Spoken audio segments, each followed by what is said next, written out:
All right, Black Goose TV family, what's good with it? Hopefully, you guys are enjoying your day. This particular boxing update, boxing news that I'm about to bring to you guys is going to be bittersweet for your boy, okay? I'm going to be 100% with y'all. I'm going to be totally transparent when it comes to this particular topic. A lot of y'all probably won't like it. A lot of y'all probably will have something to say about how I feel about it. Go ahead and drop it below in the comments. You know, I'm never against that. There's a lot of different, differential opinions when it comes to the box side of the game. And y'all definitely been voicing them lately. So keep on doing that. You know what I'm saying? I never got a problem when you guys disagree with me or feel like I'm wrong on any type of information.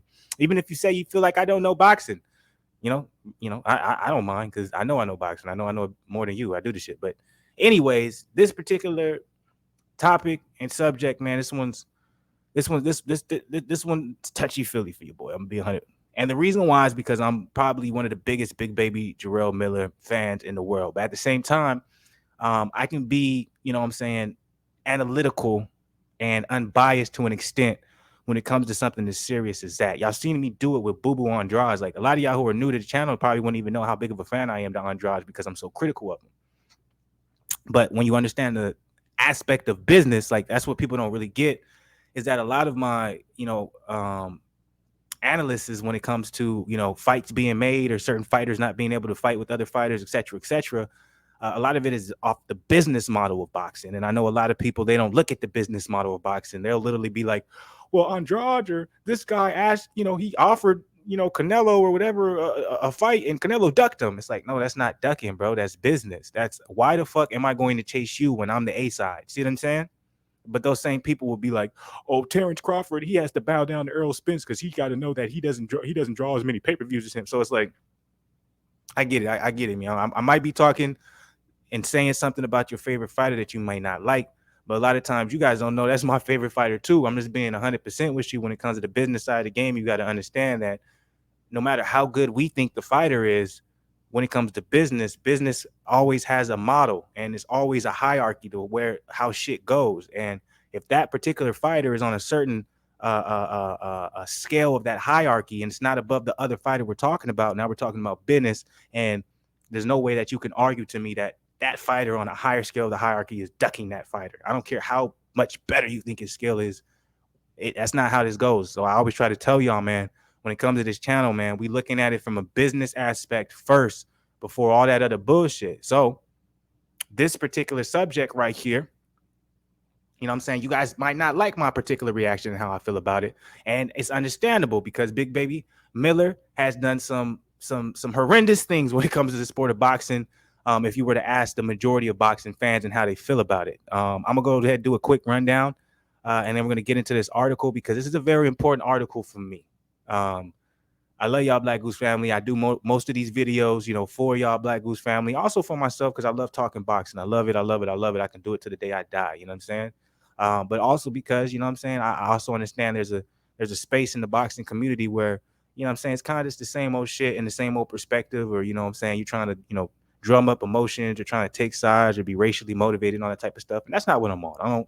I don't see shit that way. You feel me? I see it black and white for what it is, and that's how I bring it that way. So that's why I can't be critical of fighters that I love. You know what I'm saying? This particular instance, I'm just gonna be 100% real with you. I'm happy as a motherfucker that Big Baby Miller is coming back. I think it's the perfect time for him to come back. I think the heavyweight division is at a standstill right now with Deontay Wilder thinking about retiring. With Tyson Fury right now, he's fighting Dillian White, but let's be real, nobody wants to see Tyson Fury fight anybody other than Anthony Joshua or Deontay Wilder. Y'all can argue with me all you want. Oh, but you got Usyk. How many motherfuckers gonna be really crowding to see Tyson Fury versus Usyk? Even though we're talking about the most skilled heavyweights right now, and maybe of all time ever between Usyk and Fury, that's just not a matchup. A boxing casual is really gonna be watching. Specifically because there's a lack of U.S.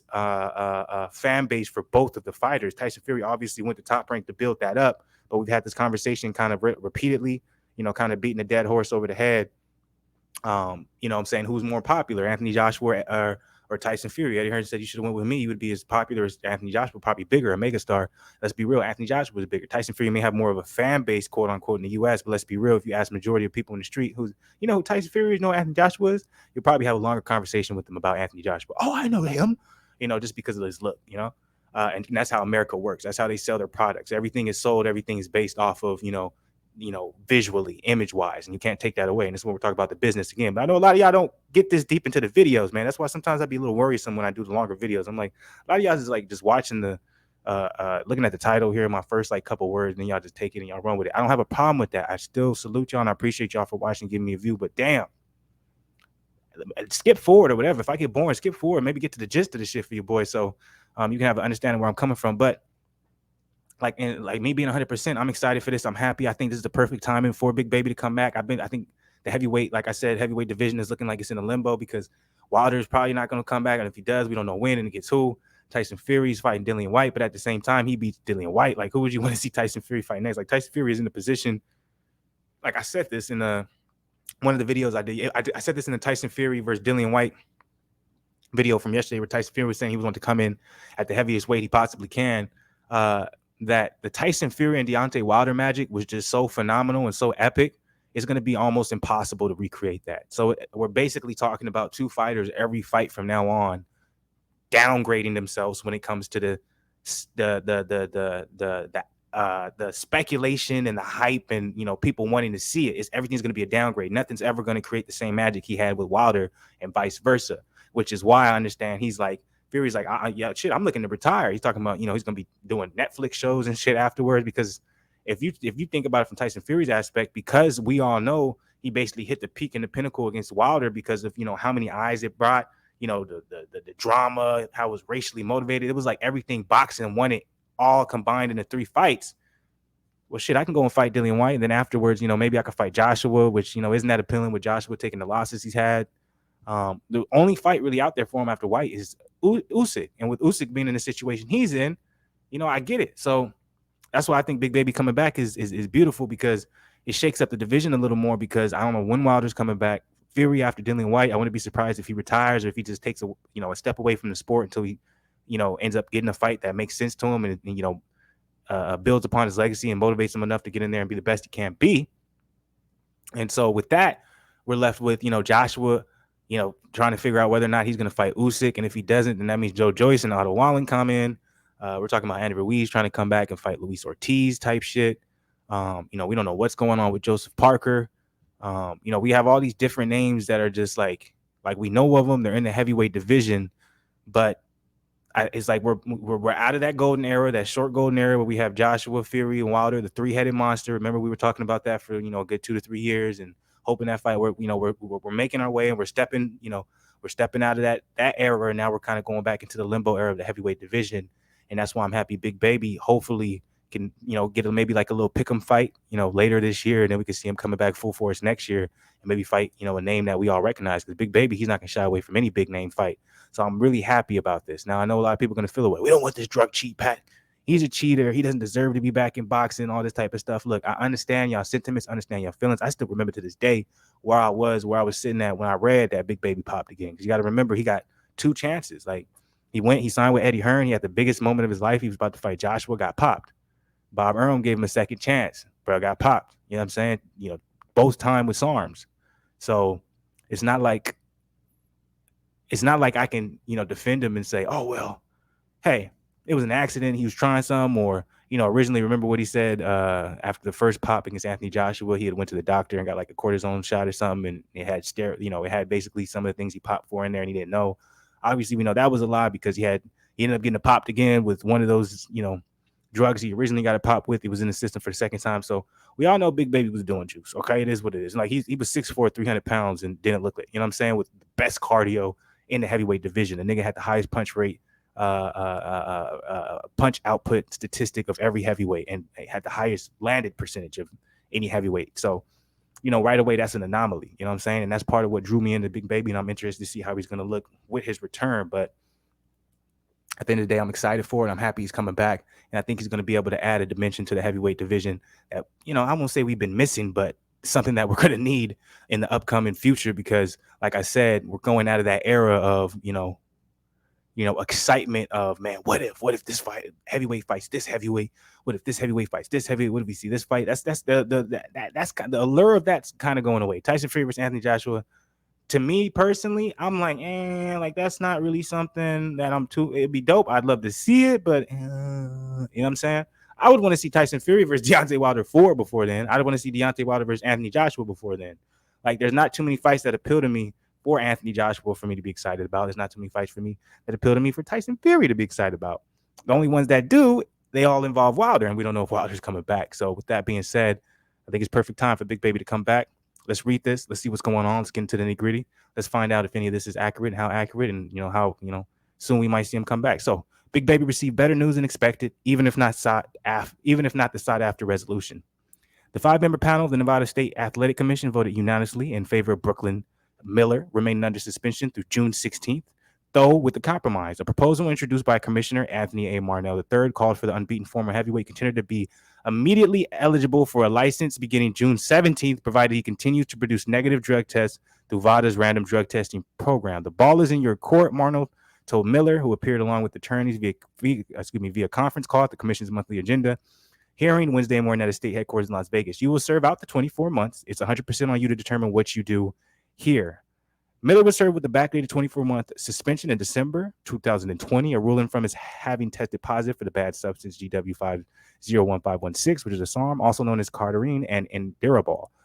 Both of those help with your cardio, stamina, and also continue to produce muscle mass, as well as being able to lose weight.